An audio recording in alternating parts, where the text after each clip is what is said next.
नमस्ते। इस बुलेटिन में आप सभी दर्शकों को बहुत बहुत स्वागत है। आपके साथ मैं हूं जयप्रकाश शर्मा। सबसे पहले करेंगे दिवाली पर दुष्प्रचार, धुआं धुआं। जी हां, राजधानी दिल्ली में प्रदूषण को लेकर सियासत जारी है। दरअसल दिवाली पर दिल्ली एनसीआर में जमकर आतिशबाजी हुई।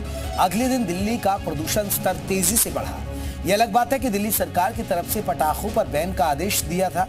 यमुना की हालत क्या है ये भी किसी से छिपी नहीं है, लेकिन दिल्ली सरकार को लगता है कि उसकी कोशिशों से इस बार दिल्ली में प्रदूषण काफी कम हुआ है। तो वहीं बीजेपी और कांग्रेस इस पूरे मुद्दे पर दिल्ली सरकार पर निशाना साध रही है। आखिर दिवाली का अगले दिन प्रदूषण का स्तर क्या रहा और कैसे इस मुद्दे पर सियासत हो रही है, इस रिपोर्ट में देखिएगा।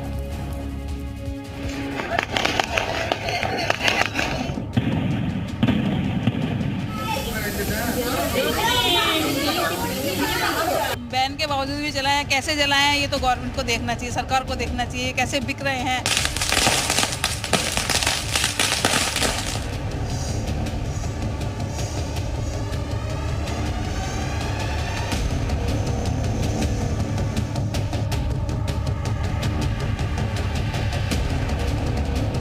राजधानी दिल्ली की फिर वही कहानी। दिवाली की अगली सुबह राजधानी के आसमान में बादल बनकर धुंध मंडराती रही। AQI हर इलाके में रिकॉर्ड तोड़ता चला गया। सुबह के वक्त इंडिया गेट भी धुंध की चादर से लिपटा हुआ था। लोग मास्क पहनकर घरों से बाहर आए। प्रदूषण का असर विजिबिलिटी पर भी पड़ा, लेकिन दिल्ली सरकार बीते कुछ सालों की तुलना में इस हालात को बेहतर बता रही है। खुद अपनी पीठ थपथपा रही है। प्रदूषण का स्तर गंभीर श्रेणी में जाने से रुका है, इसके लिए दिल्ली के लोगों को बहुत बहुत बधाई। कुछ लोगों ने पटाखे फोड़े, मैं उनसे भी निवेदन करना चाहता हूं कि पूरी दिल्ली जिस तरह से खुशियों के साथ साथ लोगों की जिंदगी बचाने के अभियान में लगी हुई है, अगर आपका भी सहयोग होता तो प्रदूषण का स्तर और कम होता। सुना आपने, मंत्री जी को लगता है हालात ठीक हैं, लेकिन बीजेपी और कांग्रेस इस मसले पर एक टीम का हिस्सा बन गई है। सालों से किसी भी सरकार के पास प्रदूषण का समाधान तो नहीं मिला, लेकिन प्रदूषण ने बीजेपी और कांग्रेस दोनों को एक तरफ लाकर जरूर खड़ा कर दिया है। केवल पटाखों को और दिवाली को टारगेट करने से कुछ हासिल नहीं होगा। ये वही अरविंद केजरीवाल और आम आदमी पार्टी है जो शराब घोटाले से लोग छूट के आते हैं बेल पर, तो पटाखे फोड़ते तब वो क्लीन पटाखे होते हैं, वो पॉल्यूटिंग नहीं होते, वो सेकुलर पटाखे होते हैं, और ये बाकी पटाखे कम्युनल हो जाते हैं। ये पटाखे जो है ये केवल और केवल डिस्ट्रक्शन है। पहले पंजाब की पराली को दोष देते थे, अब पटाखों को दोष देते हैं, यूपी हरियाणा को दोष देते हैं। केजरीवाल जी जेल के बाहर निकल के आए एक स्कैम में, तो वही सब लोग पटाखे फोड़ते दिखाई दिए। तो जब अरविंद केजरीवाल जी तिहाड़ जेल के बाहर आएंगे और गोपाल राय गैंग पटाखे फोड़ेंगे तो उससे पोल्यूशन नहीं होगा। परंतु आप और हम सब लोग दीपावली के दिन अगर एक दिया भी जलाएंगे, एक पटाखा फोड़ेंगे तो उससे एयर पोल्यूशन होगा। इनकी कथनी और करने में फर्क है। दरअसल दिवाली को लेकर दिल्ली सरकार का आदेश था कि आतिशबाजी नहीं होगी।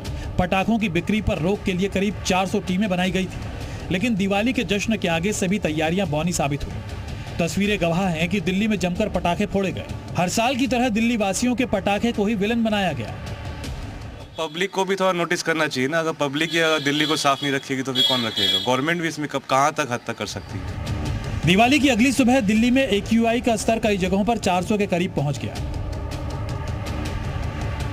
आनंद विहार इलाके में प्रदूषण का स्तर 395 रिकॉर्ड किया गया, जो पूरी दिल्ली में सबसे अधिक है। इसके अलावा अशोक विहार में 384, मथुरा रोड पर 369, आया नगर में 352, अलीपुर में 350 और चांदनी चौक में प्रदूषण का स्तर 336 दर्ज किया गया। ये तो हुई हवा की बात। दिल्ली में पानी का भी यही आलम है। यमुना में साफ पानी तो छोड़िए, सतह पर जहरीले झाग का कब्जा है। इस बात में कोई दो राय नहीं कि दिल्ली की ये तस्वीरें एक बड़े खतरे का इशारा है। बहरहाल अब दिल्ली की सड़कों पर पानी का छिड़काव कर हालात काबू करने की कोशिश जारी है,